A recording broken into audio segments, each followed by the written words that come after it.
আজকের সমাজের চিত্রগুলো থাকাইয়া দেখেন তো একবার।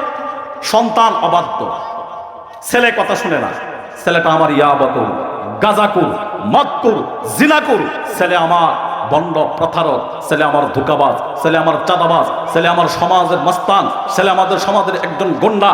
এই ছেলের কারণে সমাজে মুখ দেখানো যায় না, এই ছেলের কারণে, এই সন্তানের কারণে সমাজে আমার মাথা উঁচু করে দাঁড়ানো যায় না। আমার কন্যা সন্তান, আজকে আমার কন্যা সন্তান তার অবৈধ আচরণের কারণে, অবৈধ সম্পর্কের কারণে, তার দুশ্চরিত্রের কারণে, তার কর্কশ মেজাজের কারণে আজকের সমাজের মা এবং বাবা সমাজের কাছে মাথা উঁচু করে মানুষের কাছে দাঁড়াইতে পারে না। মুসলমান ভাইরা আমার, এই ক্ষেত্রে এর জন্য আমি বলবো দোষ শুধুমাত্র সন্তানকে দিলেই হবে। কথা বলেন না কেন? হবে শুধু সন্তানের দোষ দিলে হবে না? কেন? ভুল করবেন এক জায়গায়, খেসারত তো আপনার দিতেই হবে। আপনি যখন ভুল করেছেন, সেই ভুলের খেসারত, সেই ভুলের জবাব, সেই ভুলের প্রাপ্ত আঘাত তো আপনাকে পেতেই হবে। এই জমিনেই আল্লাহ তাআলা দিয়ে দিবেন। কেন?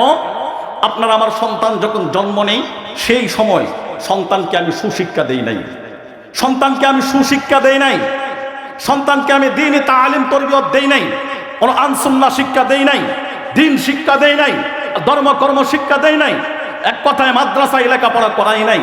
এই সন্তানকে জেনারেল লাইনে শিক্ষা করাইলাম, অথবা কোনো বাবা তো এমন আছে সন্তানকে জেনারেল লাইনেও শিক্ষা করায় না, সন্তানকে মূর্খের অবস্থায় ছেড়ে দেয়।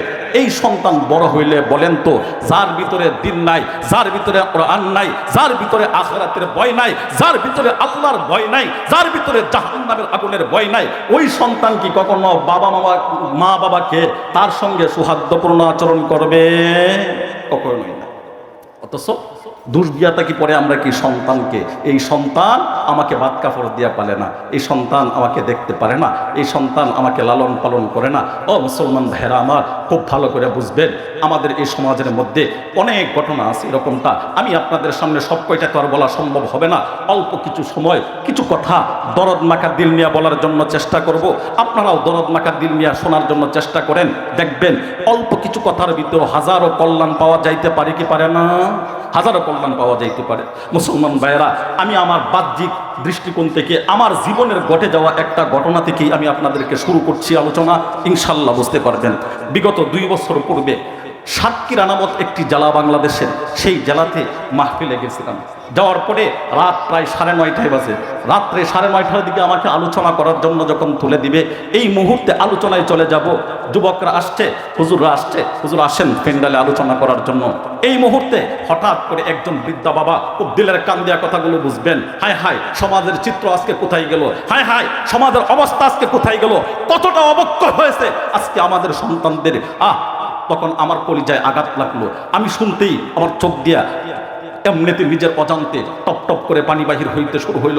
মুসলমান ভাইয়েরা আমার, সেই বৃদ্ধা বাবা মুরব্বী লোকটি আমার কাছে আসলো, আয়সা বলতেছে, হুজুর আপনার বাড়ি নাকি নেত্রকোনা? জি হুজুর, আমার বাড়ি নেত্রকোনা। তো ভাই, আমি আপনার কাছে আসছিলাম একটা জিনিসের জন্য। যে কি? আপনি তো এখন আলোচনায় যাবেন, তো একটু যদি মেহরবানি করে আমার বিষয়টা একটু শুনতেন। আমি বললাম, বাবা আপনার কি বলার একটু তাড়াতাড়ি বলুন, কারণ কেননা আমি এই মুহূর্তে আমার প্যান্ডেলে যায় উঠতে হবে আলোচনার জন্য। আপনার কি বলুন? মুরব্বী লোকটা বলতেছে, হুজুর আমি বলবো আপনাকে, ঠিক আছে, তবে আমার একটা কথা হলো, এই লোকগুলোকে বাহির করে দেন, আমি একাকিত্বে একা একা আপনার সঙ্গে একটা কথা বলতে চাই। আমি বললাম, ঠিক আছে বাবা বলেন। সবাইকে বের করে দিলাম, লোকটাকে দরজা লাগায়া। তখন লোকটা এমনিতে আর কোনো কথা বলা নাই। মুসলমান ভাইয়ের আমার, দিলের কান দিয়া কথাগুলো বুঝবেন। আর বৃদ্ধা বাবা কোনো কথা বলেন নাই, এমনিতে তার গায়ে থেকে পাঞ্জাবিটা খুললেন, শার্টটা খুললেন, খুইলা তখন গেঞ্জিটা খুইলা পিঠটা উদান কইরা আমাকে দেখাইতেছে, হুজুর দেখুন আমার পিঠের করুণ অবস্থা। আমি দেখে হতবাক হয়ে গেলাম, আমি দেখে স্তব্ধ হয়ে গেলাম, আমি দেখে আশ্চর্যান্বিত হয়ে গেলাম। হায় হায়, এই বাবার পিঠের বৃদ্ধা প্রায় বয়স হবে মনে হয় 75 থেকে 80 বয়স হবে, একেবারেই বুড়ো, একেবারে বৃদ্ধা হয়ে গেছে। লোকটার পিঠের মধ্যে আঘাত, এত আঘাত মানে তার মনে হচ্ছে কারেন্টের চাবুক দিয়া আঘাত করলে পরে বাইরানুর পরে যেমন ক্ষত বিক্ষত হয়ে যায়, ঠিক তেমনি ভাবে ওই বৃদ্ধা বাবার পিঠের মধ্যে এমন আঘাত, কত বিক্ষত জাজরা হয়ে গেছে, পিঠের থেকে লাল টকটক করতেছে, আর এই জায়গাগুলো থেকে যেন রক্ত তিতমালে বাহির হইতেছে। এই দৃশ্য দেখে আমি আর চোখে পানি রাখতে পারলাম না। আমি বললাম, বাজান কে আপনাকে এমন আঘাত করলো? ও বৃদ্ধা বাবা, আপনাকে কেমন প্রহার করলো, কে মারলো? এবার বৃদ্ধা লোকটি চোখের পানি জর্জর করে ছেড়ে দিয়ে, মুসলমান ভাইরা আমার, চোখের পানি জর্জর করে দিয়ে বৃদ্ধা বাবা কান্না জড়িত কণ্ঠে বলতেছিলেন, বাজান, এটা আমাকে দুনিয়ার অন্য কোনো মানুষে করে নাই, এটা আমাকে দুনিয়ার অন্য কোনো কেউ আমাকে এই আঘাতটা করে নাই। কে আঘাত করলো? আমাকে আঘাত করেছে আমার নিজের উরসের সন্তান। চিৎকার মেরে বলেন নাউজুবিল্লাহ। এরকম সন্তান আছে না নাই? এবার লক্ষ্য করে শুনেন, ওই বৃদ্ধা বাবাজি বলতেছিলেন, হুজুর, আমার একটা মাত্র সন্তান, কলিজার টুকরা একটা সন্তান, আর কোনো সন্তান নাই, ছেলে নাই, মেয়ে নাই, আমার আপন বলতে কেউ নাই, আমি আর বুড়ি, আমরা দুইজন সংসারের মধ্যে এই সন্তানকে নিয়ে জিন্দেগি কাটাইয়া দিলাম। হুজুর, আমি যখন এই ছোট বাচ্চাটা ছোট ছিল, তার কাপড়গুলো পরিষ্কার করার জন্য তার মা কতই না কষ্ট করেছে, তার মা তাকে প্রসব দিতে গিয়ে কতই না কষ্ট করেছে। শীতের মৌসুম, কনকনে শীত, দুনিয়ার মানুষ ঘুমায়, হায় হায়, দুনিয়ার মানুষের কাহারও কোনো কবর নাই, কিন্তু তার গর্ভধারিণী দুঃখিনী মা তো কখনো ঘুমায় না, চোখের মধ্যে ঘুম আসে না। তার মা তার সেবা শুশ্রূষা করার জন্য ওই সন্তানকে তিলে তিলে লালন পালন করলেন। বলা হয় ওই মা তার সন্তানকে, একজন সন্তান পালন করতে গিয়া কি পরিমাণ কষ্ট আর কি পরিমাণ যাতনা সহ্য করতে হয়, এটা আপনারা মুরব্বীরা আমার চাইতে খুব ভালো জানেন। আমি এই বিষয়গুলো সবগুলো খোলাসা করে বলা সম্ভব নয়, জাস্ট শুধু সংক্ষিপ্ত আকারে বলতেছি, বুঝে নেবেন। মুসলমান ভাইরা আমার, ওই বৃদ্ধা বাবাজি বলতেছেন, আমার সন্তানকে বিবাহ শাদী করাইলাম, আমার সংসার ভালোই চলতেছিল, কিন্তু আমার সন্তানের যে স্ত্রী ছিল, অর্থাৎ আমার বৌমা ছিল, ওই বৌমা একটু বদ মেজাজের ছিল। বৌমা একটু বদ মেজাজে থাকার কারণে আমি চলে যাই অনেক সময় কাজের মধ্যে, আমার স্ত্রীর সঙ্গে ওই বৌমার ঝগড়া ফাসাদ হয়ে থাকে। আর এই ঝগড়া ফাসাদের করুণ কাহিনীগুলো, হ্যাঁ মুসলমান, লক্ষ্য করে বুঝেন, অন্য কোনো কিচ্ছার কাহিনীর কথা বলতেছি না, আমার সঙ্গে ঘটে যাওয়া যেই ঘটনা, বৃদ্ধা বাবাজির ঘটনা শুনেছিলাম, সেই ঘটনাটাই আপনাদের সামনে হুবহু নকল করে শোনাচ্ছি। মুসলমান, দেখেন, দিলের কান লাগান, দেখেন তো মার কথা স্মরণ হয় না, বাবার কথা স্মরণ হয় কিনা। মার কথা, জনম দুঃখিনী মা আর বাবার কথা স্মরণ হয়ে দেখেন তো চোখের কোনায় একটু পানি আনতে পারেন কিনা। ভাই, যদি কোনো একজন সন্তান তার মার কথা স্মরণ করে, বাবার কথা স্মরণ করে, চোখের কোনায় একটু পানি আনতে পারে, আমার দয়ার নবী, মায়ার নবী, রহমতে আলম নবী আমার বলেন, এই দুনিয়ার উম্মত জেনে রাখো, তোমার চোখের কোনার মধ্যে একটু পানি আসতে দেরি হইবে, আমি রব্বুল আলামিন তোমার মা বাবার তামাম জিন্দেগির গুনাহ মাফ করতে একটা মুহূর্ত দেরি করব না। চিল্লায়া বলেন না সুবহানাল্লাহ।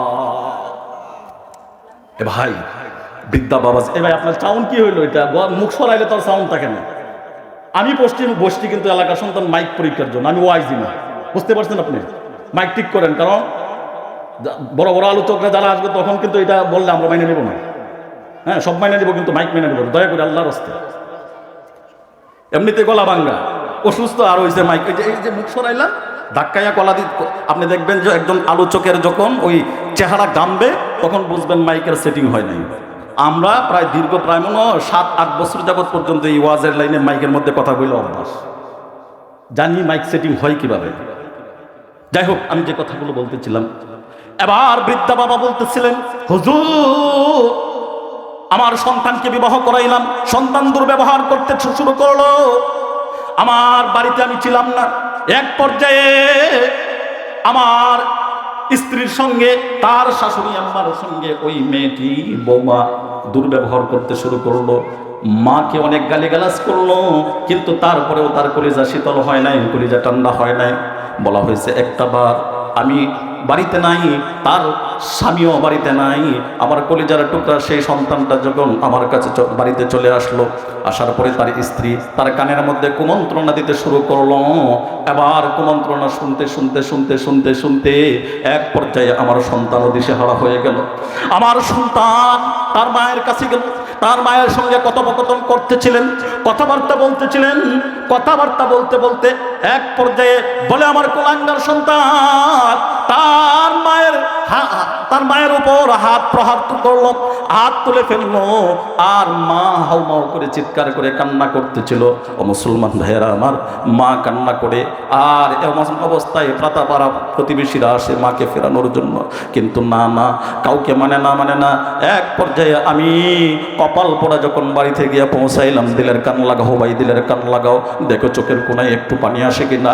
মাকে স্মরণ কইরা, বাবাকে স্মরণ কইরা, হায় 10 বছর হয়ে গেছে, 20 বছর তো হয়ে গেল, মা নাই বাবা নাই। ভাই, এই মাঠের মধ্যে অনেক মানুষ আছে, মাইকের আওয়াজ যতদূর যায়, অনেক মা হারা সন্তান রয়েছে। আজকে মার জন্য কান্না করে, বাবার জন্য কান্না করে, হায় সম্পদ ছিল না, বাবার খেদমত করতে পারি নাই, সম্পদ ছিল না, মার খেদমত করতে পারি নাই, মার সেবা করতে পারি নাই। আজকে সম্পদ আল্লাহ দিয়েছে, কিন্তু দুনিয়ায় কে নাই বলেন, কে নাই? মা তো নাই, বাবা তো নাই। ও ভাই, টাকা এক সময় থাকবে, কিন্তু মা পাইবা না। টাকা এক সময় থাকবে, বাবা পাইবা না। থাকতে জিনিস কদর করতে হবে, হারায়া কানলে কোনো লাভ নাই। মুসলমান ভাইয়ের আমার, ওই আল্লাহর বান্দা বলেন, আমি যখন ওই সন্তানের কাছে গিয়ে পৌঁছাইলাম, মার উপর আঘাত করতেছিল, এমন অবস্থায় আমি উঠানের মধ্যে গিয়ে পৌঁছাইলাম, আর বলতেছিলাম, কলিজার সন্তান, এই জন্য বুঝি তোর মা তোকে পেটে ধারণ করেছিল, এই জন্যই বুঝি তোর মা তোকে দুধ পান করাইছিল, এই জন্যই বুঝি তোর মা শীতের মৌসুমে, কনকনে শীতের মধ্যে দুনিয়ার মানুষ ঘুমাইছে, কিন্তু তোর মা তো ঘুমায় নাই। এ বাচ্চা, তুই যখন পেটের ভিতরে ছিলি, যখন 10 মাস পূর্ণ হয়ে যায়, 9 মাস পূর্ণ হয়ে যায়, বাবা বলে, কলিজার টুকরা সন্তান রে, তোর মার পেটের ভিতরে যখন জুড়ে তুমি লাথি মারো, তোমার মা মাঝে মধ্যে হাতটা নিয়ে আমার পেটের মধ্যে লাগাইতেন, আর বলতে, দেখো তোমার সোনামণি কিভাবে আমাকে আঘাত করে। ভাই, দেখো তাকায় তোমার সোনামণি কিভাবে আঘাত করে। বান্দা, এই কলিজার টুকরা সন্তান, সেই লাথি গুতা দিয়া একটা মা যখন সন্তান প্রসব করে, ভাইরে, কতটুকু কষ্ট হয় দুনিয়ার অন্য কোনো পুরুষকে এটা বোঝানো সম্ভব না। যারা মা তারা বুঝবে, যারা সন্তান প্রসব দিয়েছেন তারাই একমাত্র বুঝবে। বলা হয়, একটা গলা কাটা মুরগির মতো একটা গরু জবাই করে দিলে যেমন ছটফট করে প্রাণটা বাহির হয়ে যায়, আল্লাহর নবী বলেন, উম্মতের দল, সেই জনম দুঃখিনী মা তোমাকে জন্ম দিতে গিয়ে গলা কাটা মুরগির মতন ছটফটায়। সেই মাকে আঘাত করবা। আল্লাহ বলেন, না রে বান্দা, না। হাজী হইতে পারো, গাজী হইতে পারো, মক্কার ইমাম হইতে পারো, মদিনার ইমাম হয়ে যেতে পারো, যত বড় মুফতি, মুহাদ্দিস, শায়খুল হাদিস, বক্তা, তাবলীগের জিম্মাদার, আল্লাহওয়ালা বুজুর্গ, 5 ওয়াক্ত নামাজি, যত বড়ই বুজুর্গ হও না কেন, আল্লাহর কসম করে বলতে পারি, মাকে আঘাত দেওয়ার কারণে, মাকে আঘাত দিয়া তুমি বুজুর্গি কইরা জান্নাতে যাইবা, আল্লাহ বলেন, তোমার জন্য আমি আল্লাহ জান্নাত হারাম করে দিয়েছি। বলেন নাউজুবিল্লাহ। আল্লাহ বলেন, আমি তোমার জন্য চিরস্থায়ীভাবে জান্নাত হারাম করে দিয়েছি। কারণ কেন? বুখারীর হাদিসের মধ্যে আল্লাহর নবী সাল্লাল্লাহু আলাইহি ওয়াসাল্লাম বলেন, আল জান্নাতু তাহতা আকদাম। নবীজি বলেন, হে উম্মতের দল, জান্নাত তোমার মায়ের কদমের নিচে। চিৎকার দিয়ে বলেন সুবহানাল্লাহ। মাকে আঘাত করলো, এবার বলতেছেন, আমি গেলাম সন্তানকে ফেরানোর জন্য। বাবা, আর আঘাত করিস না তোর মাকে। আমার কলিজা কেঁপে যায়। আহা, ওই যুবক লোকটি যখন এভাবে আঘাত করতেছিল তার মাকে, বৃদ্ধা বাবা বলেন, আমি গেলাম ফেরানোর জন্য। ফিরাইতে যাইলেন যখন, তখন সন্তানকে বললাম, বাবা, আর তোর মাকে প্রহার করিস না, আঘাত করিস না। কিন্তু ওই কলিজার টুকরা সন্তান, যাকে একটু বাজার থেকে আঙ্গুর এনে সে ঘুমাইয়ে গেল, আমি বাবা আঙ্গুরটা খাই নাই, আপেলটা খাই নাই। ঘুম থেকে আমার সন্তানকে জাগ্রত করি, তার মা আমাকে বলতো, কুকামণি সোনামণি ঘুমাইছে না, কুকামণি সোনামণিকে ঘুম থেকে জাগ্রত করো। বাবা বলতেন, বিবিরে, আমি যতক্ষণ পর্যন্ত আমার এই কলিজার টুকরা সন্তানকে আমার আপেল না খাওয়াইব, ততক্ষণ পর্যন্ত আমার কলিজা ঠান্ডা হবে না। আমার ঘুমে ধরবে না। আমি ঘুমাইতে পারি নাই যেই সন্তানের জন্য তামাম জিন্দেগি বিসর্জন করে দিলাম, জীবন যৌবন সব কিছু বিসর্জন করে দিলাম, অন্যের বাড়িতে চাকরের কাজ করে মানুষের কাছ থেকে টাকা উপার্জন করে আমি নিজে চিরা জামা পরিধান করলাম, সন্তানকে চিরা জামা পরিধান করতে দেই নাই।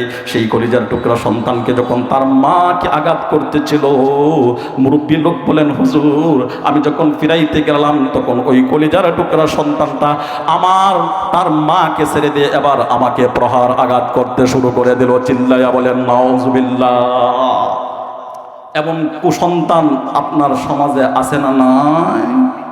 হাজারো আছে, গাপ্পি মেয়েরা লুগাইয়া আছে, আপনি জানেন না। সমাজ তালাশ করে দেখেন, হাজারো মা বাবা আজকে জর্জরিত, মা বাবা কলিজা চার হয়ে গেছে, কারো কাছে বলতে পারে না, লজ্জায়া হজম করে নেয়। কারণ কেন? মা আর বাবার যতই কষ্ট হোক না কেন, সন্তানের অমঙ্গল হবে, সন্তানের অসম্মান হবে, এমন কোনো বাবা, এমন কোনো মা আমি দেখি না। সন্তান অসম্মানিত হোক সমাজে, মা বাবা চাই, এটা আমারকে বিশ্বাস করা সম্ভব না। মুসলমান ভাইরা আমার দিলের কান লাগায় কথাগুলো বুঝবেন। বৃদ্ধা লোক কি বলে, আমি যখন তার কাছে গেলাম তাকে ফিরানোর জন্য, এবার ওই সন্তান নালায়েক কুলাঙ্গার তার মাকে ছেড়ে দিল, ছেড়ে দিয়ে এবার আমাকে প্রহার করতে শুরু করলো। ওই যে পাশেই একটা লাঠি ছিল, লাঠি নিয়ে আঘাত করতে শুরু করলো। আমি তার পা ধরে কান্না করতেছিলাম। ও মুসলমান দেখেন কলিজায় লাগে কিনা। আমি তার পা ধরে, সন্তানের পা ধরে বলতেছিলাম, বাবা আমার বয়স হয়ে গেছে, এখন তোর মার সহ্য করা আমার কোনো ক্ষমতা নেই, বাবা আমি আর পারবো না, আমাকে ছেড়ে দে। কিন্তু বলেন না না না না, ওই কুলাঙ্গার সন্তান আমাকে তখনও পর্যন্ত ছাড়ে নাই, মাফ করে নাই।